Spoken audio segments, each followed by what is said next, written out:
Well, Becca, thank you for that introduction and partly for clarification. I am not Doug Dornhecker. I am his less handsome and far more tattooed nephew. But I joke in part because standing before you at the moment, I'm a little bit overwhelmed. Coming here after almost 13 years, seeing faces that I have not seen in a very long time, and not seeing faces that I miss when I come here. My family's had a long history here. Generations of Stocks and Dornheckers have been on this ground, stayed on this ground, been a part of this convention, and I sucked my wife into it when I married her. And we had the opportunity to lead worship here together. I came with two knucklehead brothers and sang a couple of times. There's just a lot of connection. So it's a joy for us to be here and to be a part of this conversation, to share our story and talk a little bit about how this theme has broken through and into and out of our lives. So we've been married. We'll do a quick little intro. We've been married 22 and a half years. Matthew had hair back in the beginning, 22 and a half years ago. He's streamlined, aerodynamic now, we like to say. And we the first 10 years of our marriage, we lived in Eugene, Oregon. I was a music professor at NCC, then NCU, now Bushnell, and loved that experience there. Through that, I was able to be a part of convention and get to know convention and the heritage that had come along with that, with being a part of the Stock family. Now, the past 12 and a half years, we've been living in Cambodia. So we are missionaries there. We work in the anti-trafficking realm, working with survivors of trafficking and preventing trafficking as well with the programs we're a part of. And it's a beautiful place to live, and yet it's a difficult place to live.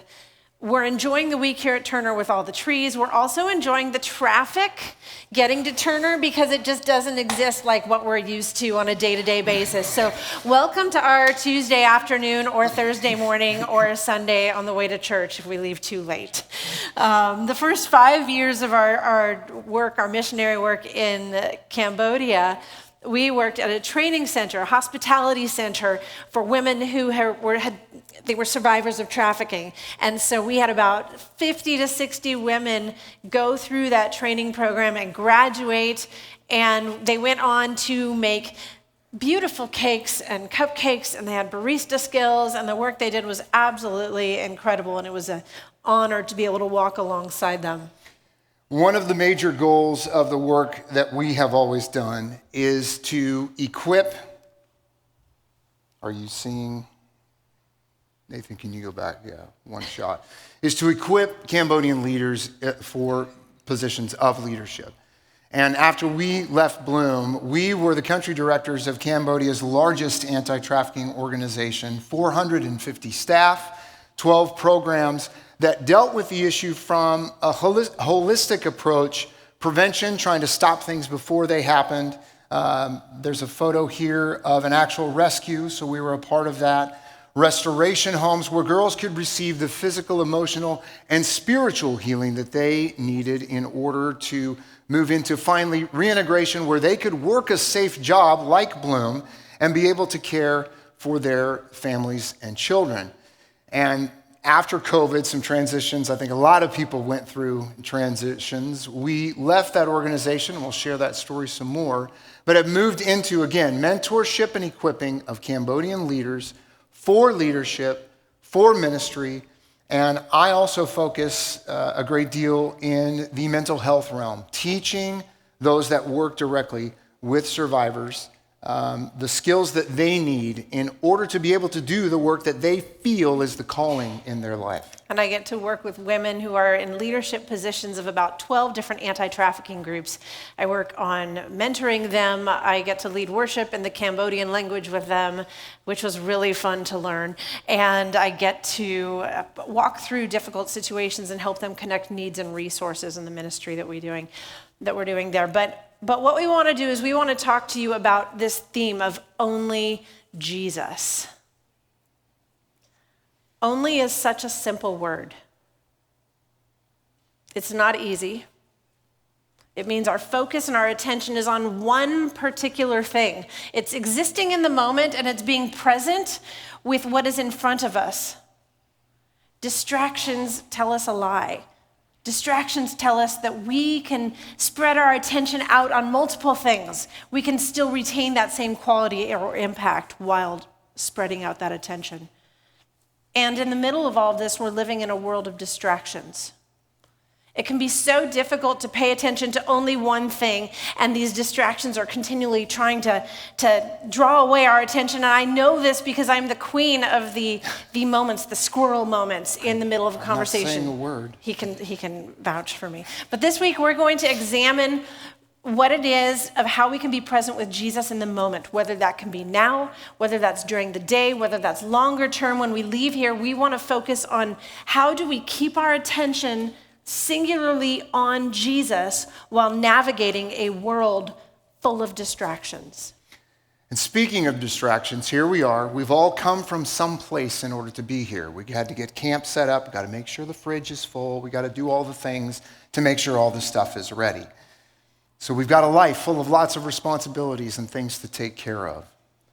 And what we're intending to do here is to make a shift in attention and in focus. So with that in mind, we're going to ask you to get out of the box a little bit every night as we get started. We're coming here from full days and from full lives. And so we're going to take a few minutes at the beginning of our time together to set those concerns aside and be present with each other and with the Spirit in this moment. We want to practice that intentionality together so that when you leave here from this week, you felt what it's like to purposefully set aside other things and focus on being in the moment with your attention fixed on one thing. Is there a picture of a flower in front of me? No. Okay. There we go. That's a lotus. That is a flower that grows often out of some of the darkest, dirtiest water that you can imagine. And it's an image of peace in the country. So this is going to be our cue each night as we kind of get together and we start to share that we're going to pause and we're going to set our things aside, gather together, and be present together in this moment and ask the Spirit, the presence of Jesus, to be with us in this space. So I want you to take a minute and set everything down in your hands, either on the floor or beside you. Close your eyes and listen to the simplicity of where you are. Maybe place your hands at the top of your stomach and feel the sensation of your breath as it draws in and exhales out. As you continue to breathe, feel the sensation of your body resting in the chair and your feet on the floor. Maybe place your hands on your knees or cross your arms and have an awareness of where you are at this moment. And while you keep your eyes closed, I'm going to be silent for a couple more minutes. And in your mind, continue to take in the sense of being here now and ask God to quiet your mind as we draw our attention together.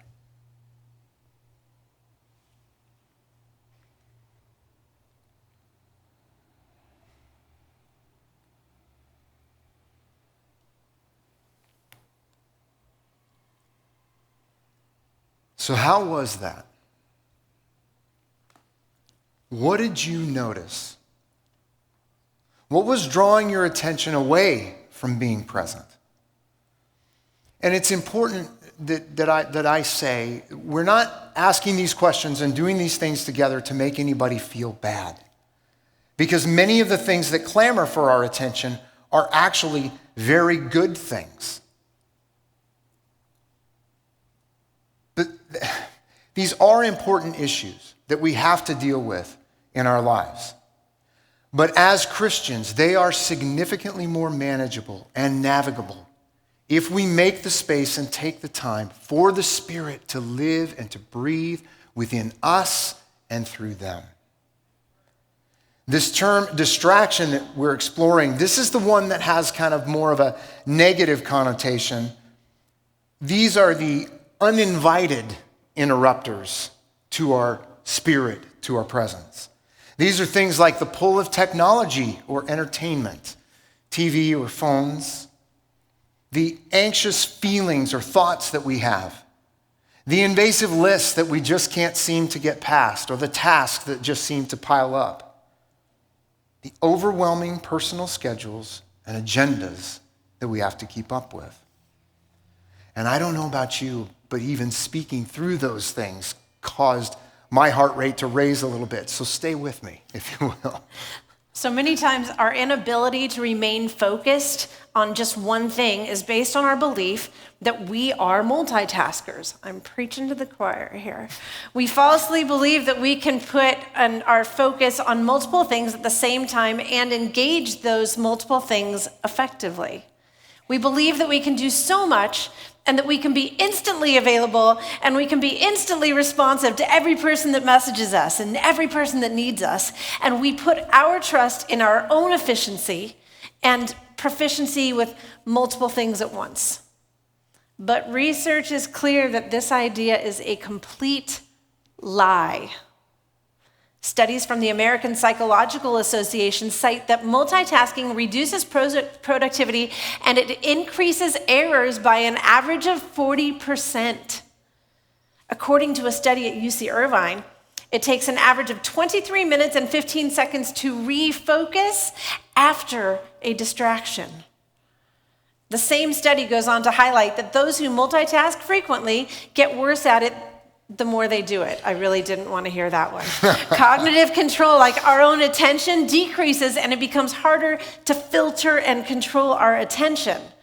So relationally, multitasking fractures our attention and the presence with others, and it burns up significant mental energy and physical energy because we're trying to shift back and forth between all of these different things. I have absolutely done this.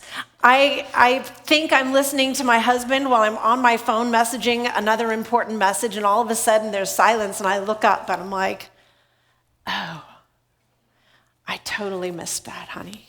You are lobbing softballs I can't even touch. This is Okay, great. so everyone who has a phone in this room, please just raise your hand. Don't raise your phone, just raise your hand. How many of us have a phone? Right.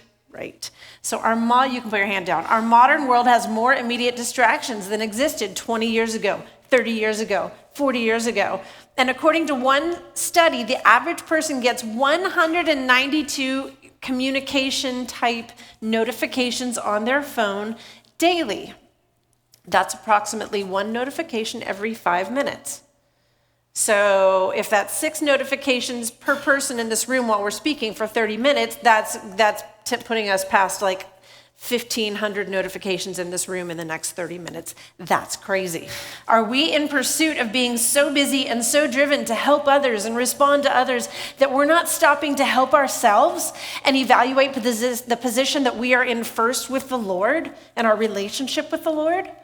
The more distractions we have in our lives, the more they inhibit our ability to keep our focus singularly on Jesus. Think about the number of us who raised our hands, everyone who has a phone on them. We live in a world where many people have 2 and 3 phones overseas.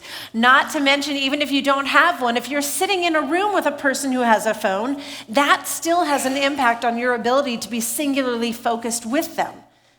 There's a magnitude, there's so much change in the number of distractions, even when we were here 15, 20 years ago, leading worship and attending with our families before we moved overseas. Yeah. So again, as we look at this theme of only Jesus, what we're looking to do is to pursue his plan for our lives first. It's seeking a desire for his call on our lives to be the priority. So in a world clamoring for our attention in absolutely every direction, wanting our primary focus, we have to look what this commitment to him actually means and what it practically looks like to live it out. What does our lifestyle demonstrate that our affections are drawn to? Does our lifestyle carry an eternal focus or an impulsive satisfaction to meet the need of my moment, meet my need in the moment of what's new and what's now? What does Jesus ask of us when he calls, and how do we respond? So collectively, we understand that ultimately the call is go out to all the nations, gather everyone to Jesus, bring them home so that we can together come home. But what we're talking about here together is the call on our individual lives. So we'll start this week by hitting quickly 3 points to help us all intentionally personalize what it means to recognize, understand, and commit to only Jesus as the priority of focus and attention in our lives. And another practice we want to commit to as we share with you is that as we're sharing, scriptures will come up on the screen, hopefully in the right order. And as we share them, let's read them aloud together so that we're collectively focusing on and speaking together God's word. Speak it so that any passerby on the street hears that word, hears the proclamation outside coming from this building. So first, recognizing the call. Why are we here? Are we here out of some sense of obligation, or do we have a purpose and intention for why we've gathered together? What is the dominant voice in our lives? What voices influence the way that we respond, the way that we communicate, and the things that we think about? Where are we in our lives at the moment that may be involved in doing good things, but Christ might be directing us to slow down because he's got something different that he wants to speak to us? He may have more to say about where we are or where he wants us to go. And we need to create the space to be able to hear his voice and respond to his call. So John 17:27, read it with me. My sheep listen to my voice. I know them, and they follow me. Where is the space that you have to slow down and to listen when Jesus wants to speak to you? Do we know, can we differentiate the voice of Jesus from other voices seeking our attention?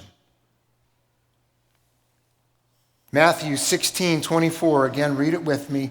Then Jesus said to his disciples, whoever wants to be my disciple must deny themselves and take up their cross and follow me. This call, is going to require sacrifice and self-denial. We heard a pastor put it this way this weekend during the sermon.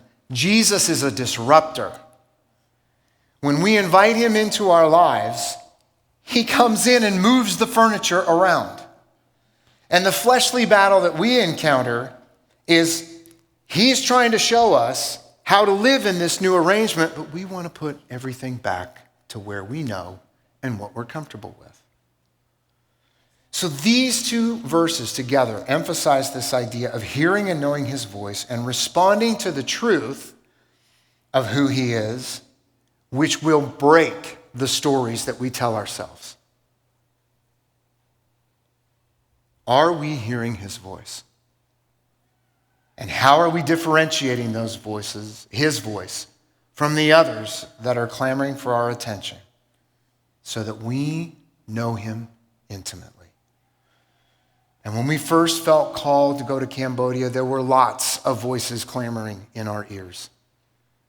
I had things I'm supposed to do. I've got a job and a career. I'm supposed to be doing these things. So what I'm going to do first is I'm going to make things uncomfortable a little bit. I'm going to give more. I'm going to serve more. I'm going to let go of certain things in order to make that happen. Like the NFL Sunday ticket. Just for the record. That's brutal. But still, I was trying to keep things in a certain box while staying inside a certain fence. But it wasn't until he broke our hearts on that second trip and we slowed down and actually listened that we were able to understand what it was that he was doing. And I was not happy. We had to stop talking ourselves and stop doing and trying to make it fit, and instead listen to his voice instead of the other voices of the culture. And we had to continually ask him to quiet that noise. It wasn't a one and done. And he not only needed to make the path clear, but he needed to show it to us. And that's precisely what he did. He arranged the furniture and helped us learn how to live with where he put it. So the second thing, as we're talking about only Jesus, the second thing is understanding the call of following only Jesus. At its simplest, Christ's call was, follow me. He asked men and women for their personal allegiance. He invited them to learn from him, to obey his words, and to identify themselves with his cause. So let's ask ourselves these two questions. What am I loyal to that supersedes, that takes priority over a personal allegiance to Christ? And how do I get in my own way and redirect my focus from following only Jesus? There's so many factors that can hinder us in living life fully committed to following Christ. These things lead to a distracted heart. They take priority over spiritual growth. And here's just a few of them. Materialism. Like, are we overvaluing things and getting them over the call of only Jesus in our lives, over spending time with him? Fear. Are we letting the fear of rejection, the fear of failure, the fear of persecution get in and prevent us from boldly following Christ or sharing our faith? Busyness, overcommitment to work, social obligations, personal pursuits, this can all leave a little time for prayer, reflection, community, all these things that are vital to spiritual growth. And let's be honest, in America, we wear the word busy as a badge of honor, right? I haven't had a day off in 3 months. I check emails every day, 12 hours a day. I check emails at 11 p.m. at night, 4 in the afternoon on a Sunday. I'll respond if you need something. Like, we wear busy, the word busy, as this badge of honor, as this pride. And which is next? Pride, a desire for control and self-sufficiency. That can block the humility that's needed to submit to God's will.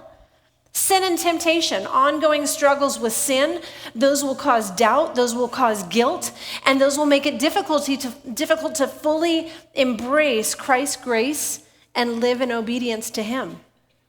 And a lack of discipleship. If we don't have accountability, if we don't have spiritual mentorship, it's really easy to lose sight of our calling. It's really easy to lose sight of the support that's necessary for perseverance in this journey.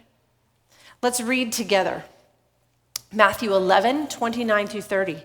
Take my yoke upon you and learn from me, for I am gentle and humble in heart, and you will find rest for your souls. For my yoke is easy and my burden is light. And John 8, 12. When Jesus spoke again to the people, he said, I am the light of the world. Whoever follows me will never walk in darkness, but will have the light of life. So when Matthew and I were called to ministry in Cambodia, we were aware that we would be separated from relationships. We were aware that we would be separated from involvement in the lives of people closest to us. We were going to miss celebrations, weddings, funerals, all the landmarks of life that you take for granted because you're just right there. For some time, it was really tough to let go. Matthew's grandparents, Robert and Frances Dornhecker, who used to come here for years. We have pictures sitting here in the pews with them. They passed while we were gone, and we couldn't come overseas to be in the funeral.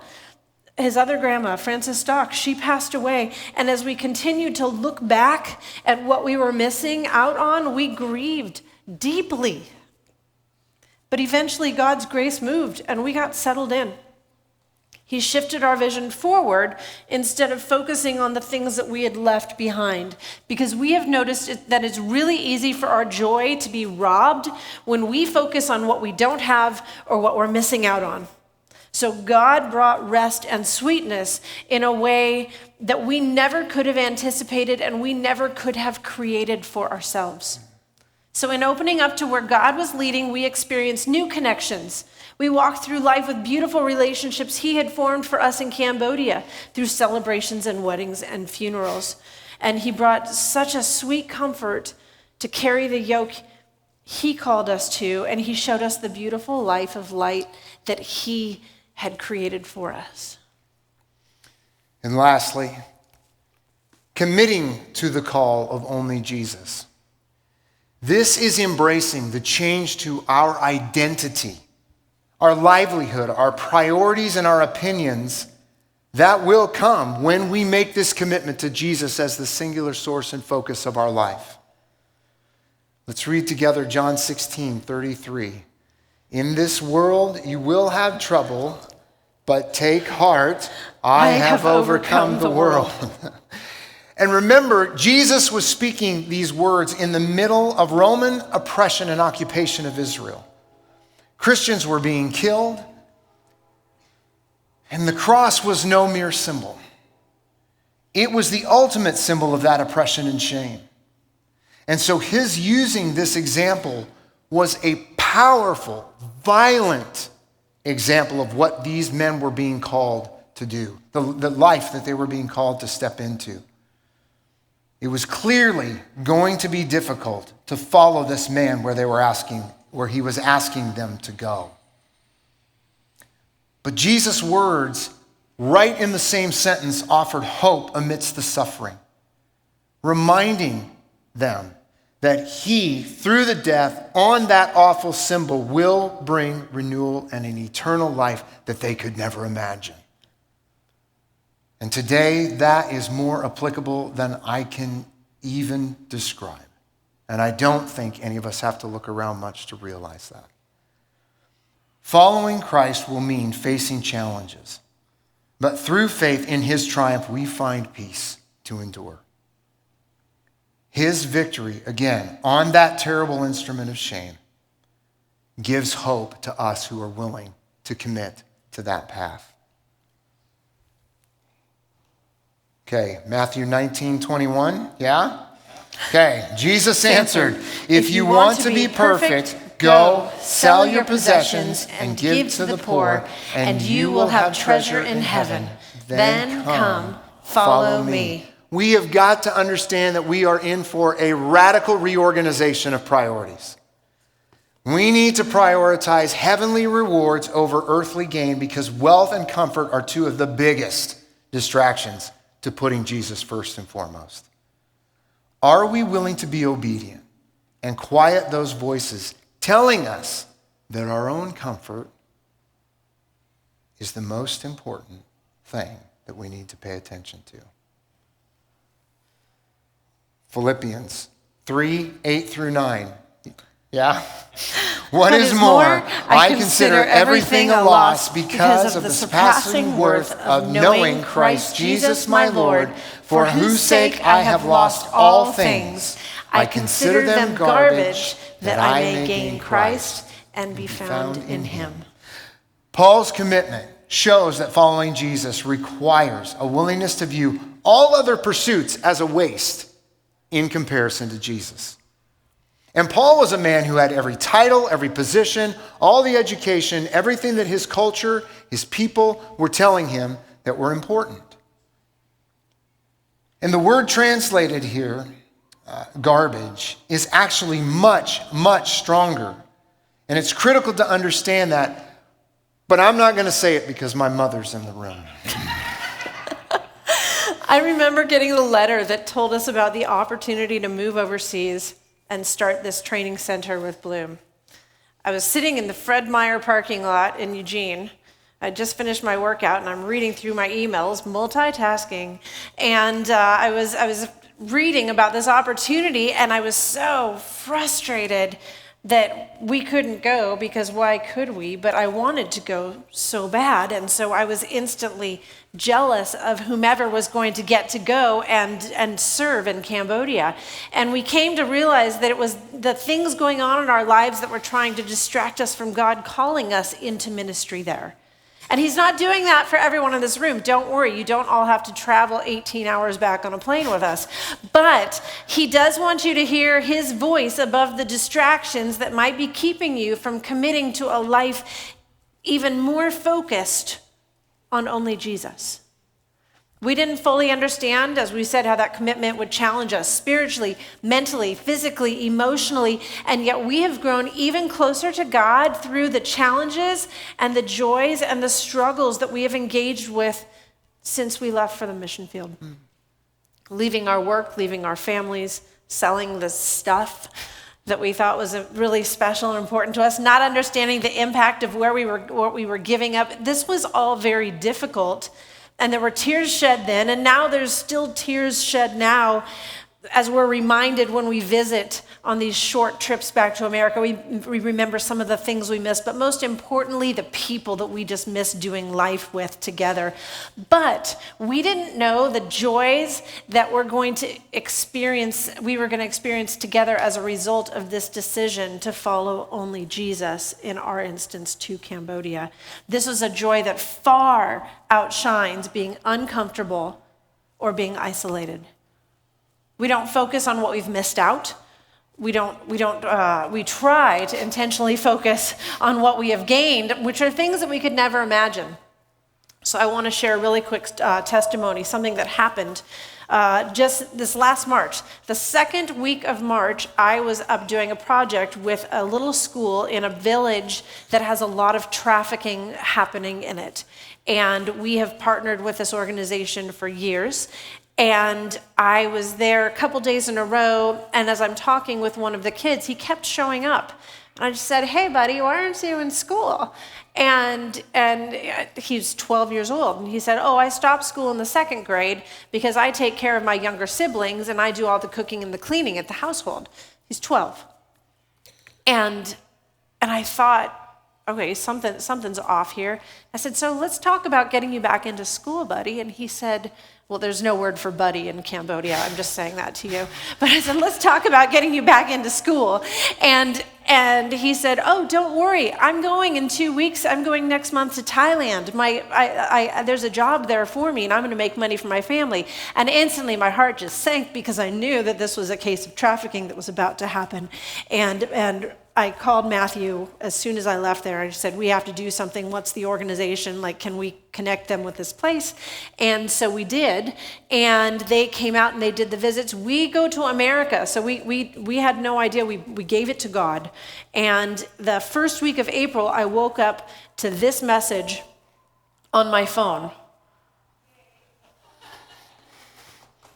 And we see the result of our committing to the call to follow God to Cambodia. We see the impact that it's having on lives continually, in faces, in stories, and in this case, in this child not being trafficked.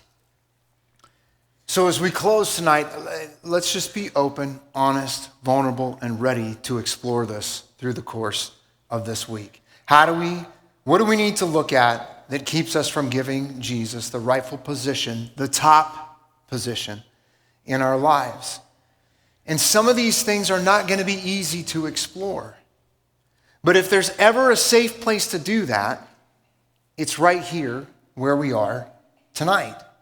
So I encourage you to be involved in the different things going on, have conversations with each other, and spend time in reflection, writing, reflecting, and exploring how this challenge is in front of you.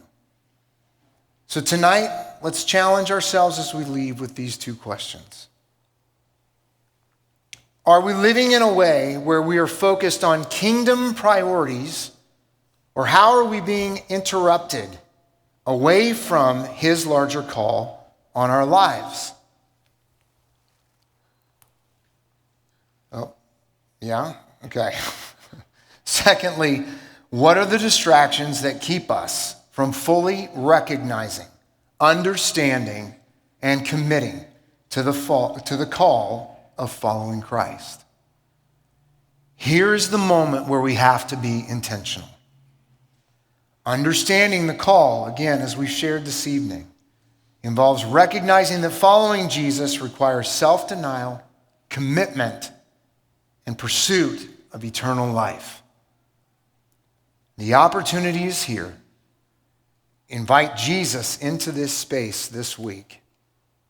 And let's read together Revelation 3:20. Here I am. I stand at the door and knock. If anyone hears my voice and opens the door, I will come in and eat with that person and they with me. Will you spend time and listen to recognize his voice and his personal invitation to you? So let's commit or recommit while we sing together right now, Great is Thy Faithfulness, because he faithfully will provide the grace that we need this week together as we're challenged to draw closer to him. Would you stand and join us, please?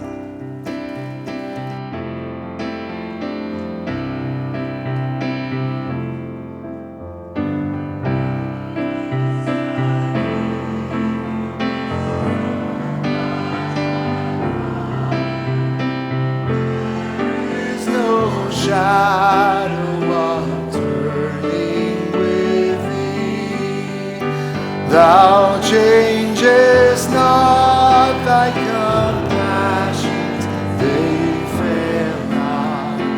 As thou hast been, thou forever wilt be. Great is thy faithfulness, great is thy faithfulness. Morning by morning, new mercies I see. All I have needed, thy hand hath provided. Great is thy faithfulness, Lord, unto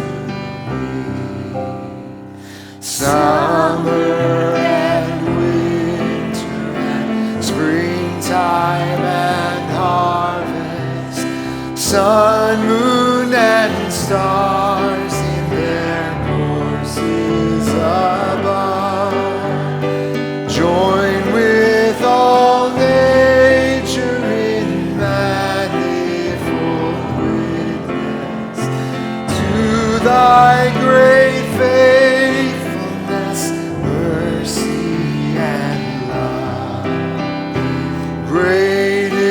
thy faithfulness, great is thy faithfulness.